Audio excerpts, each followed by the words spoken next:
Sejarah tak pernah dusta. Sejarah selalu arif dan bijak. Sejarah membuka apa adanya.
Indonesia dikenal sebagai negara maritim dengan potensi baharinya yang berlimpah ruah.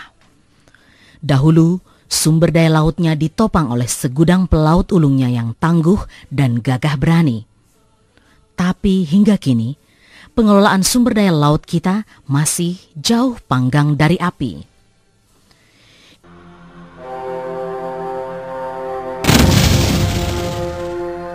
Inilah sekilas rekam jejak Ski Air, sebuah sejarah panjang kehadiran Ski Air Indonesia yang berawal di penghujung tahun 1952.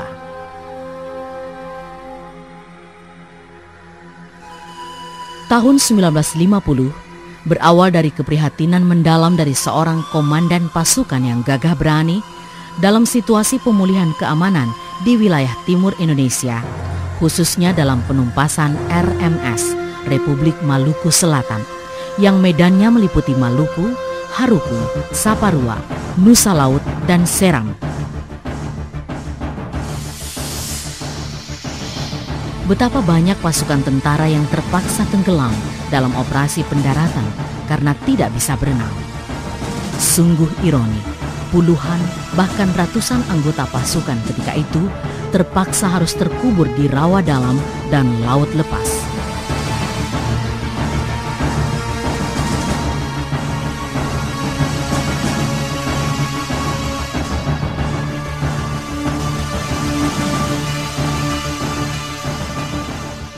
Padahal laut kita begitu luas dan harus selalu terjaga dari segala mara bahaya. Lantaran itu, sekembalinya dari medan tugas dalam penumpasan RMS, maka Mayor Andi Matalata sebagai Komandan Batalion Oosterling mewajibkan seluruh pasukan untuk bisa berenang. Tapi hal ini tidaklah mudah dilakukan. Dibutuhkan kiat khusus untuk memikat hati anggota pasukan agar mau belajar dan berlatih renang.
Walhasil, Andi Matalata merancang pembuatan ski air. Papan ski dibuat dengan tangannya sendiri. Proses pembuatannya tidaklah mudah dan agak rumit. Dibutuhkan waktu 1 hingga 2 pekan. Ski dibuat dari balok yang dibelah dan digergaji, lalu dibentuk menjadi papan ski berukuran panjang 1,70 meter dan lebar 0,20. Ujung papan itu dilengkungkan setelah dibakar. Di tengah-tengahnya dipasang sepatu karet atau cats. Lengkungan dan ukuran sepatu harus benar-benar pas dengan kaki calon pemakainya. Jika tidak pas, akibatnya bisa fatal. Talinya ketika itu masih memakai tali ijuk tanpa pegangan. Setelah papan ski air kelar, Andi Matalata lalu merancang pembuatan speedboat tipe runabout seperti yang dilihatnya dalam majalah Mechanic Illustrated. Atas bantuan seorang temannya bernama Jo Thiong Siang, speedboat itu bisa rampung dalam 2 pekan bersamaan dengan datangnya pesanan mesin tempo 35 PK-nya dari NV Jacobsen Vandenberg. Setelah semuanya rampung, ski dan speedboat serta mesin tempelnya siap diuji coba. Latihan awal pun digalakkan selama beberapa hari dan Andi Matalata berhasil memainkan ski buatannya dengan baik.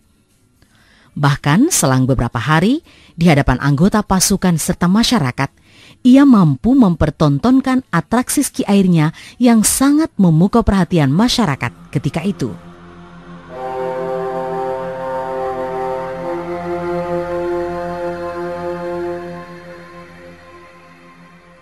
Dan dalam mengembangkan ski air itu pun beliau tidak banyak bicaranya. Semuanya itu dikerjakan sendiri. Misalkan tadi papan ski, beliau sendiri yang membuat itu papan ski air. Dan tali untuk menarik, beliau sendiri yang, karena tali itu tidak boleh meluntir gitu, nggak boleh itu. Terus direntangkan, dibasahi, direntangkan, dipanasan, dan berkali-kali diulur, dikencangkan lagi begitu. Pak Andi Matalata dikerjakan sendiri itu. Beliau itu mengerjakan semuanya sendiri.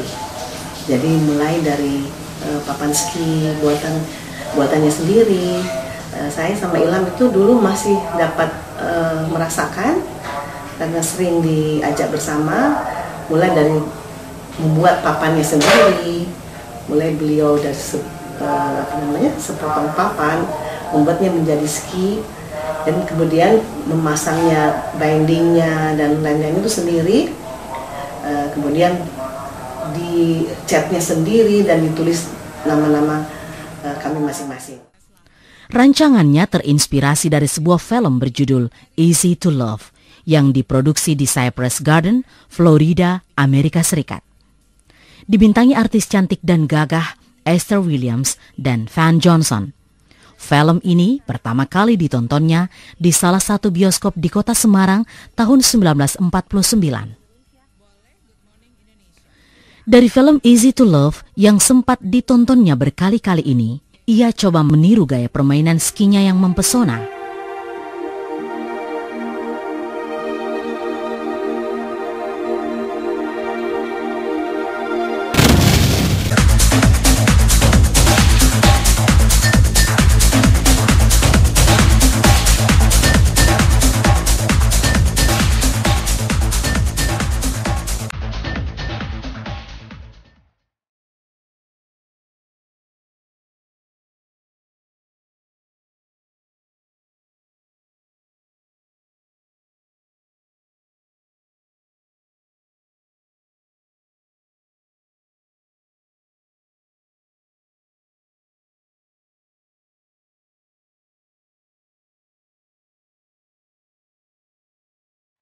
Oktober 1952 di Parepare, di pantai Lumpue yang indah nan elok itu, Andi Matalata memulai kegiatannya bermain ski air.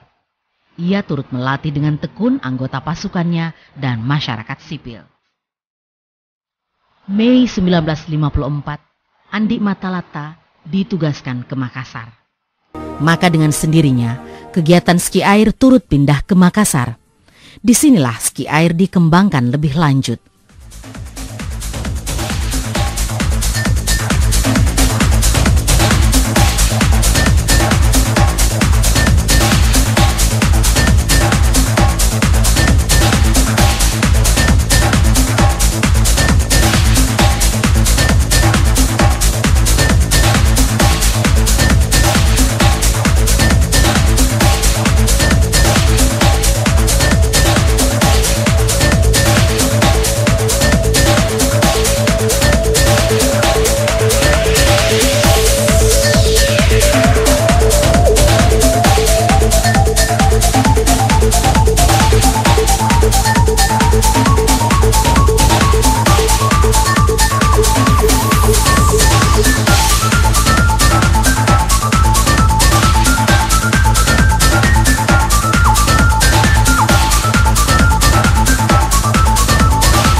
Karena penasaran dan kurang puas dengan ski air buatan sendiri, maka Andi Matalata mengirim surat ke Cypress Garden, Florida. Andi Matalata lalu memesan beberapa contoh papan ski sekaligus meminta majalah yang mengulas tentang olahraga ski air. Setelah pesanan itu tiba, ternyata barulah ia mengetahui beberapa kekurangan dari hasil ski air ciptaannya. Seperti pada bagian belakang ski, ada semacam fin atau sirip yang berfungsi mengarahkan ski. Tali pegangannya pun tak boleh molor. Dibutuhkan tali semacam Terry Lane, bukan tali ijuk, sehingga orang bisa lebih mudah dan enjoy bermain. Bahkan seiring bergulirnya waktu, perkembangan ski air serta peralatannya pun kian pesat. Kini aturan dan peralatannya dituntut memenuhi standar internasional seperti perlunya baju karet, helm dan sabuk pengaman, karet lutut, sarung tangan, tali dan papan khusus untuk setiap gaya seperti trik, jumping, dan slalom. Dalam waktu singkat, ski air berkembang dan makin digemari di kota Makassar. Anggota ski air tidak hanya berasal dari kalangan perwira atau prajurit, bahkan masyarakat umum pun marak bergiat belajar.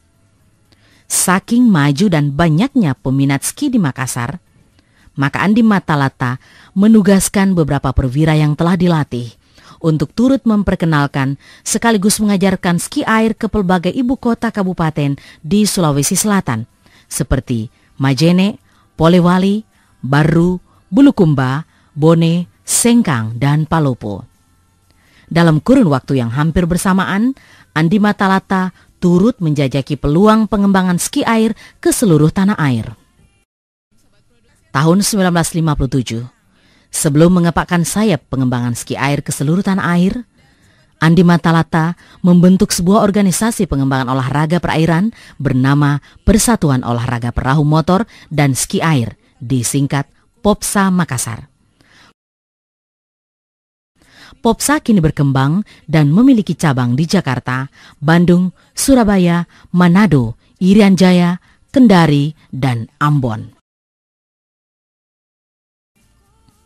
Pada tahap memperkenalkan ski air ke seluruh penjuru tanah air, Andi Matalata membentuk tim demonstrasi yang sempat beratraksi pada Interport Regatta yang diadakan oleh klub De Brantas milik orang Belanda. Makassar sebagai kota bersejarah bagi penyelenggaraan dan pengembangan ski air di tanah air. Tercatat, di Pantai Losari Makassar tahun 1957, Presiden Soekarno bersama para duta besar negara sahabat dan sejumlah tokoh lainnya pernah menyaksikan langsung atraksi ski air yang cukup memukau ketika itu.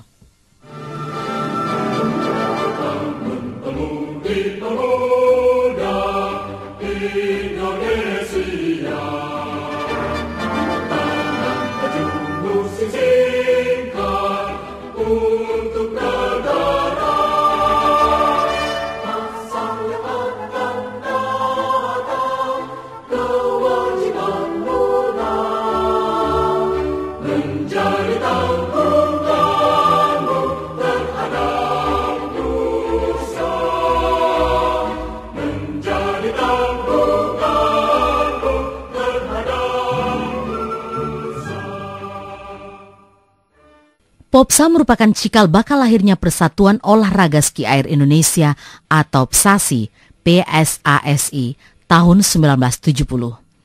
Begitu pesat perkembangannya, sehingga setahun kemudian, pada tahun 1971, PSASI, PSASI, resmi menjadi anggota Komite Olahraga Nasional Indonesia, KONI. Hingga saat ini, PSASI telah memiliki 16 pengurus daerah, Pemda, di seluruh Indonesia.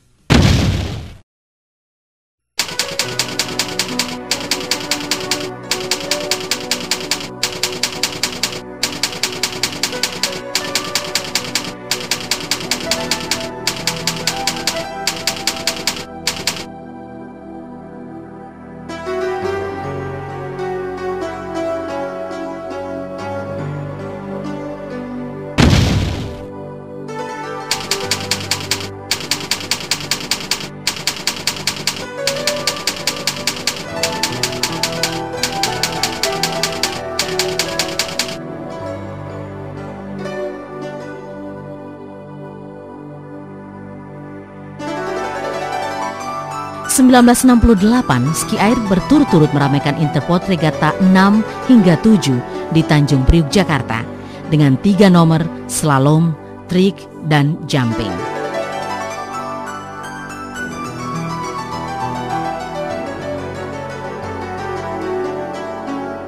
Pada PON 7 tahun 1969 di Surabaya, untuk pertama kalinya cabang ski air dan powerboating dipertandingkan sebagai olahraga nasional.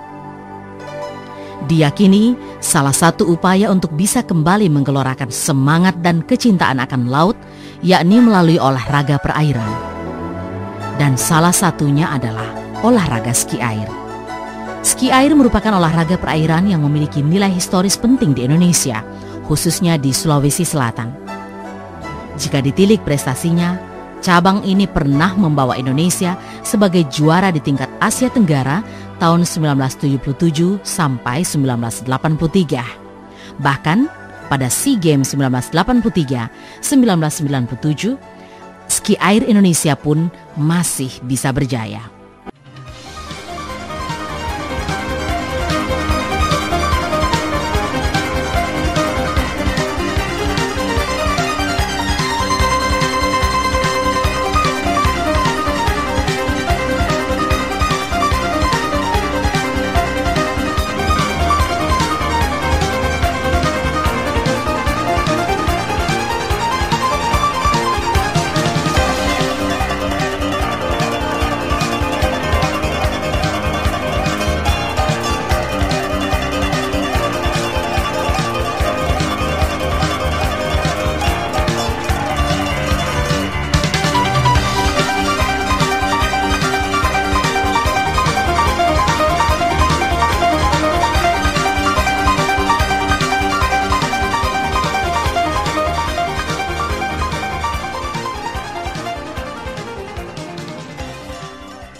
Dalam sejarahnya, ski air Indonesia dipelopori dan dikembangkan oleh Maijen TNI Purnawirawan Haji Andi Matalata, seorang tokoh pejuang dan pelaku sejarah sekaligus tokoh olahraga nasional yang mendapat gelar Bapak Ski Air Indonesia.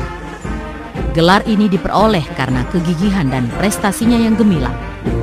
Hingga jelang akhir hayatnya, tokoh olahraga dan all-round atlet serba bisa dengan sederet prestasi ini tak henti memompakan semangat dan cinta laut kepada generasi muda penerus masa depan bangsa.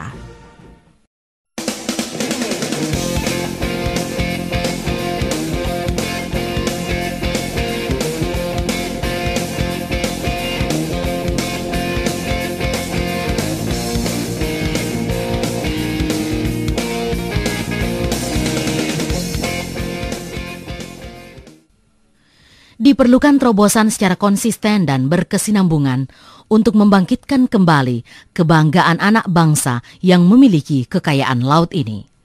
Bersamaan dengan itu, sudah waktunya mempromosikan kembali kelautan Indonesia di mata dunia internasional.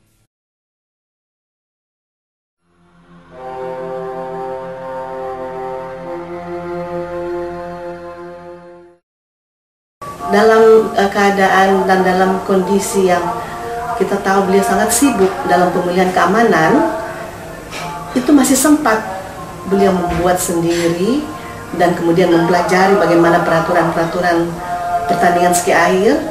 Jadi betul-betul dari istilahnya dari mulai pertama dari membuat skinya sendiri dan kemudian diperlombakan, peraturan-peraturan itu beliau yang membuatnya dengan membaca. Ski air bukan hanya sekedar hobi akan olahraga perairan bagi saya, tetapi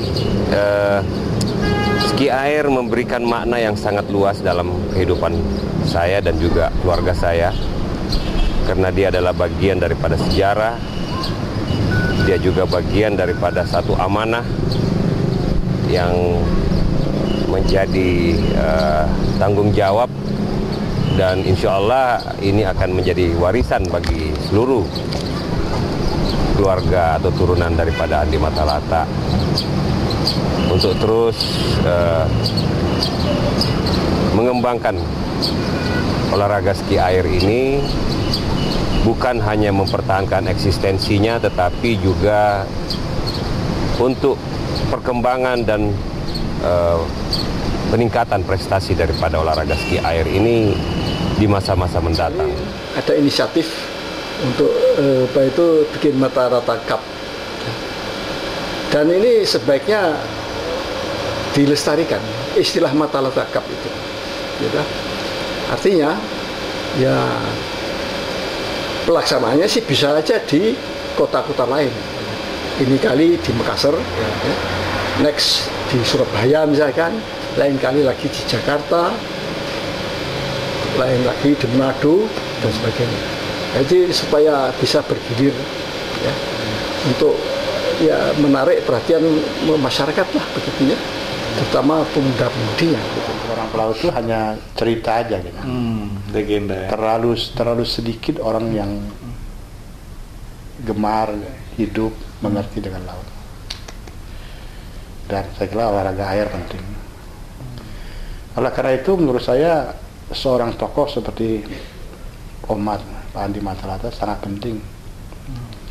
Karena menimbulkan semangat kebahagiaan itu selain melalui olahraga, memerlukan pemimpin, memerlukan tokoh yang giat.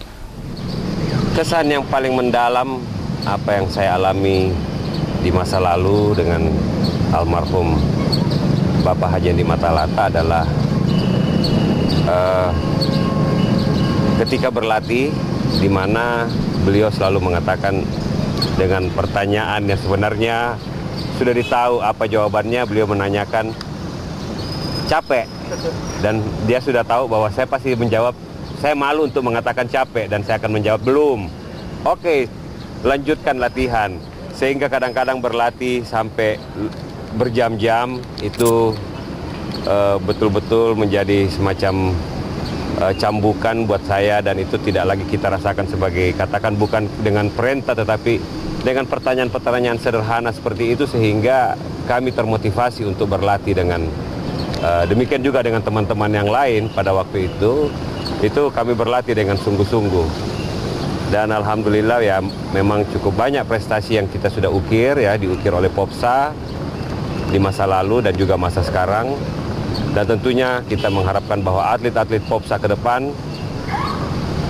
akan kembali bisa berbicara di forum-forum nasional, dan juga tentunya lebih kita harapkan di forum internasional. Main ski air itu sebetulnya mempunyai dimensi olahraga itu sendiri, kemudian juga dimensi wisata, ya, di wisata yang otomatis kita itu juga teruji, ya, secara alam.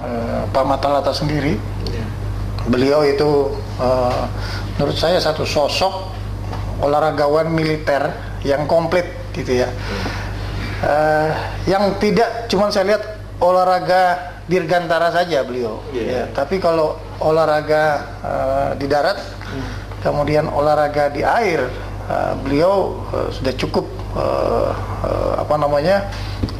handal.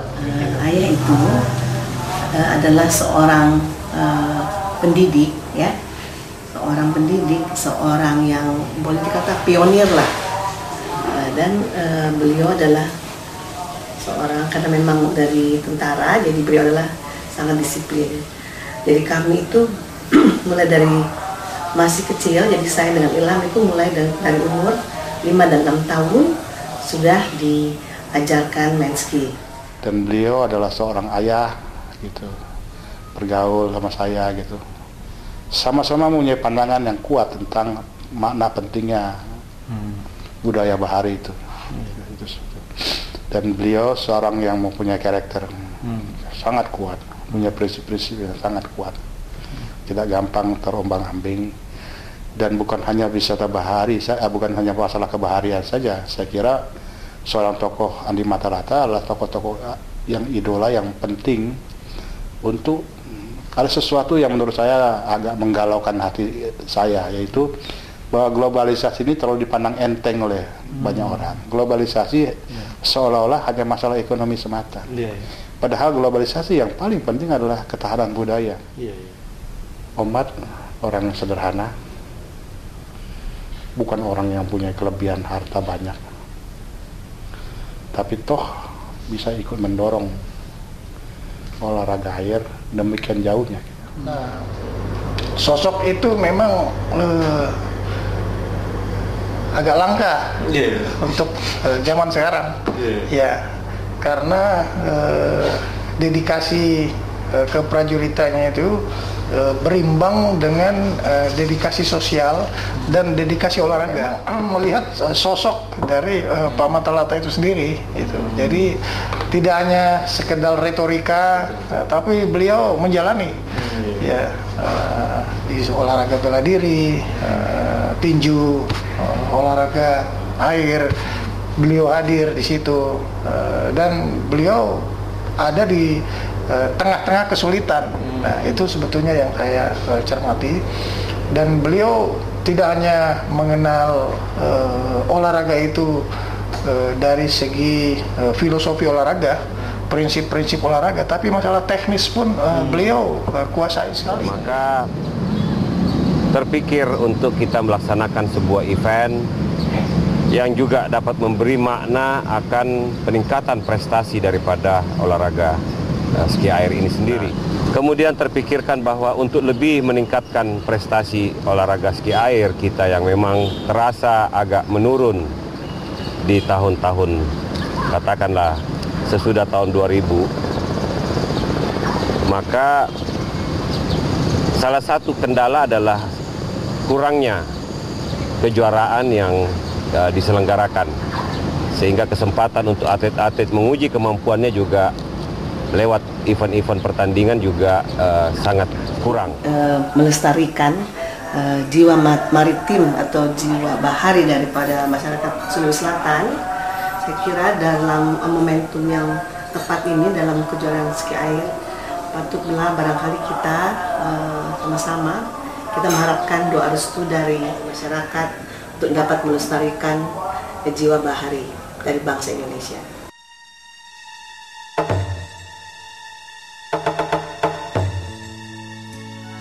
Kini Bapak Andi Matalata telah tiada, tapi sejuta hikmah dari lakon hidupnya tetap mekar mewangi. Fisik boleh mati, tapi sejarahnya tak akan pernah mati. Hembusan angin mamir yang melenakan tak mampu menghalangi usaha dan perjuangannya mengibarkan panji olahraga.